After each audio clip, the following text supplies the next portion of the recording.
Hey guys, I'm going to take you through round 2 of the tournament.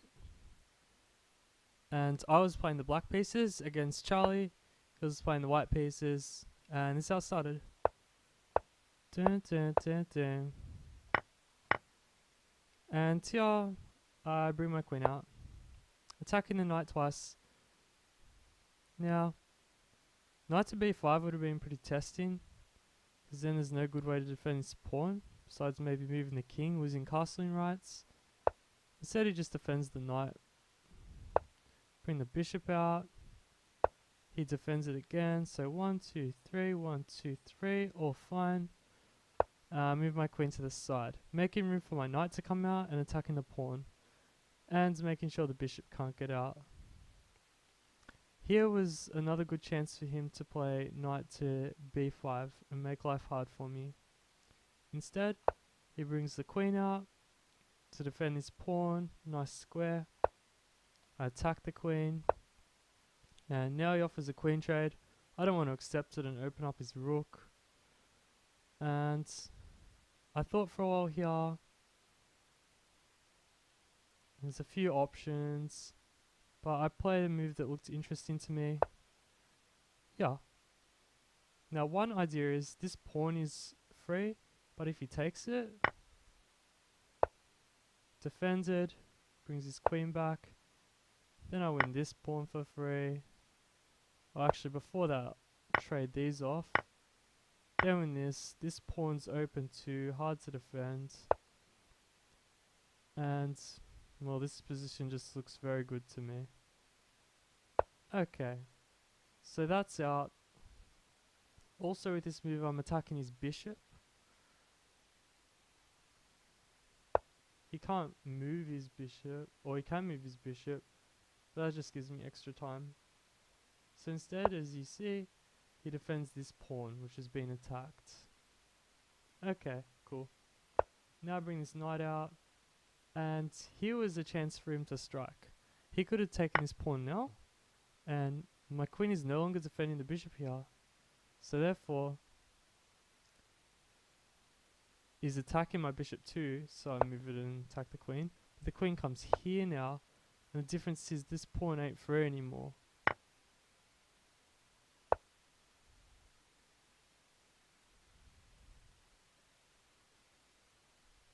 Okay, actually, that's really bad. So,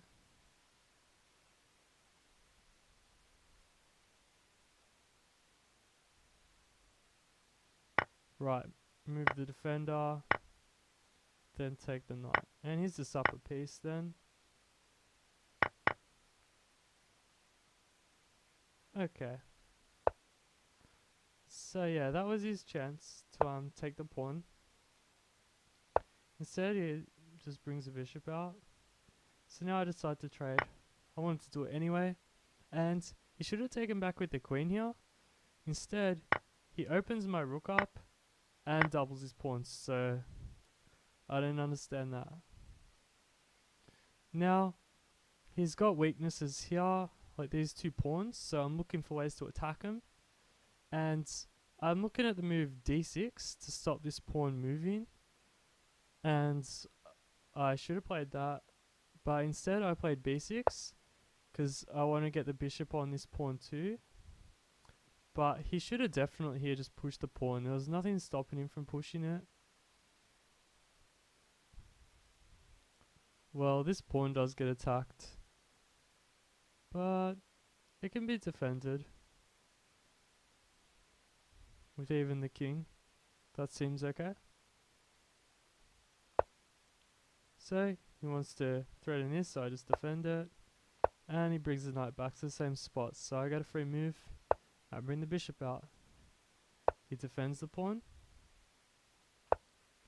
And now I did d5.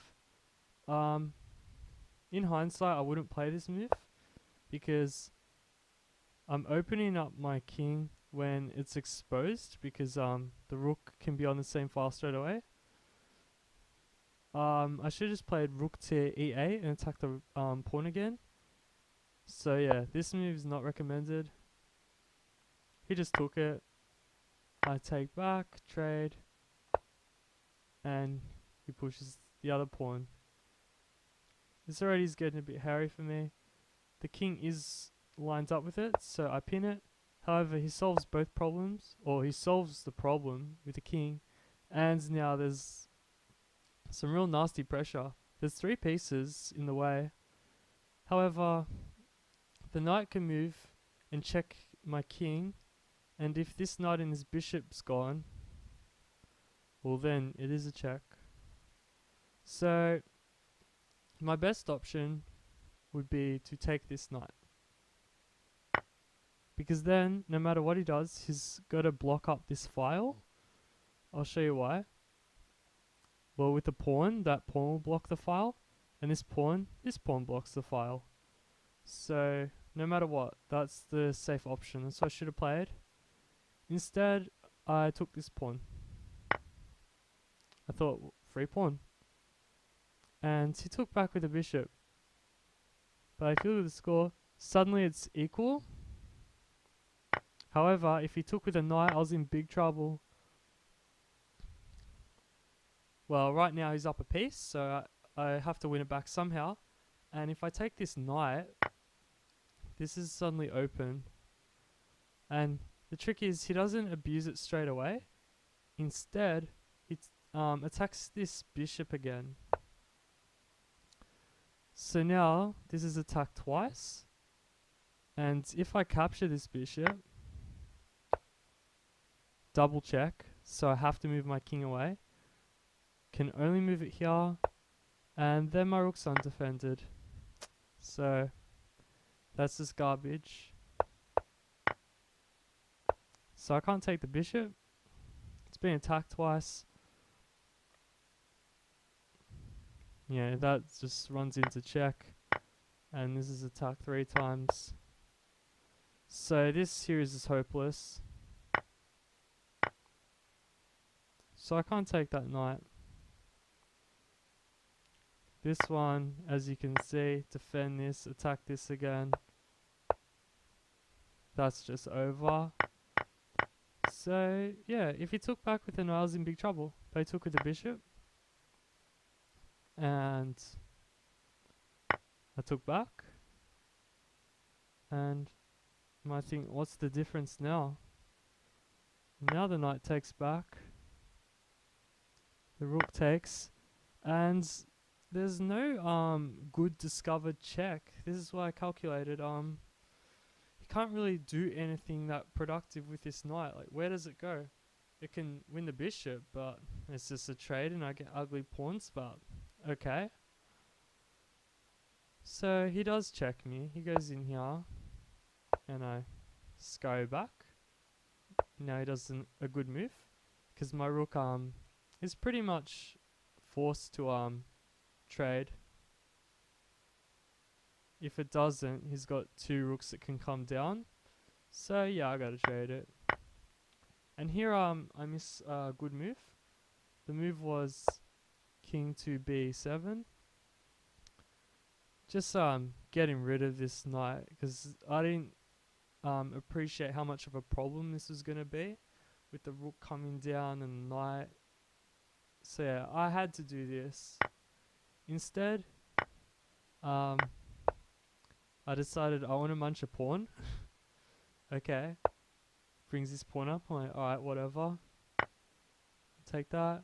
And now he defends this knight. Now this is already a problem. I'm going to move my bishop back. I should have checked him on the way, probably.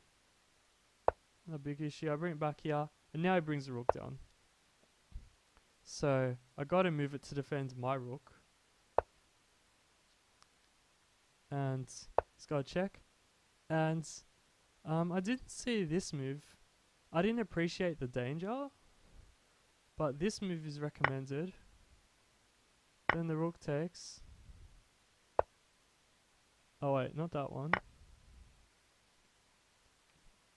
This one, attacking the pawn. So he attacks my pawns. Or this one. Push this pawn forward. Then king up. And he actually can't really make progress. Like, these pawns aren't being touched.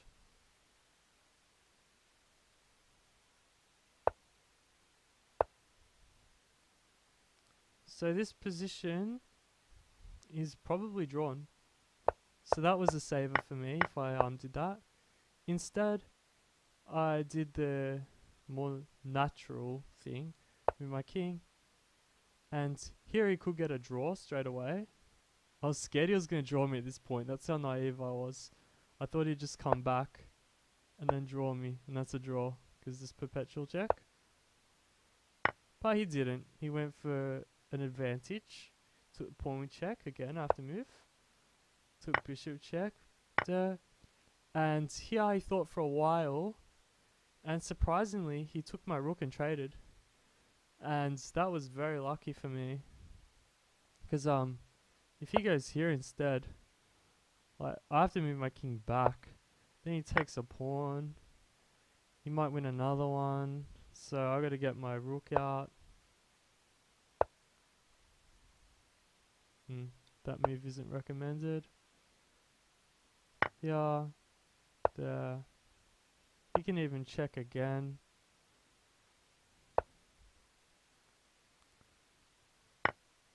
And he's just up a pawn, so it's just bad for me.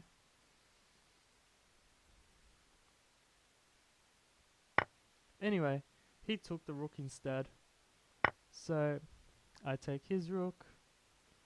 He brings his king into the action. I do the same. This is already losing now. So his king's going to munch a pawn. He does. I defend this pawn. And here he plays c4. And I have to keep defending this pawn. If you notice, I have no moves at all. So I just have to play king g8 and just shuffle between. In the game, he went like this. I went here. Here. Here. Then a3, something like this. And I gotta do this. And he could have won so easily. I think this is a win. That's a very easy win. And I'm out of moves. I'm just gonna lose the game.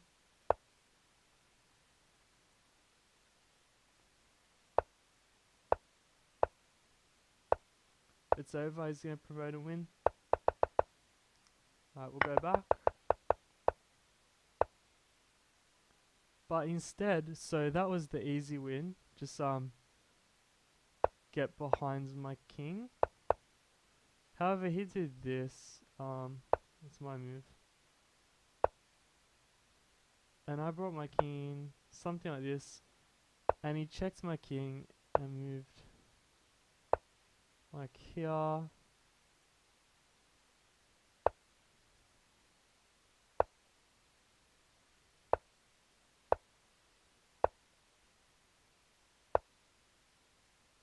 Eventually, I went for this trade.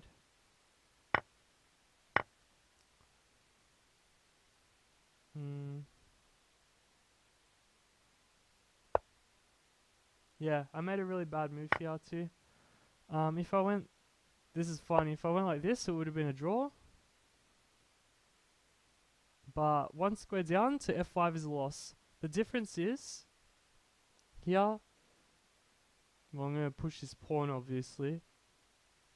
And if he does this break, that's just whatever. I think it's like this.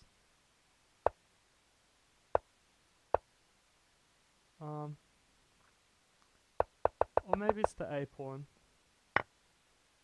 Yeah, it's the A pawn actually, sorry. Because the difference is, at the end here, if my king was on f5, like in the game, that's a check. And he's going to win his pawn. But here there's no check, I queen 2, and it's just queen versus queen and draw. So, yeah, I don't know where I was. But yeah, the difference between king f5 and king f6 was the difference between the game. And I'll try and find it again.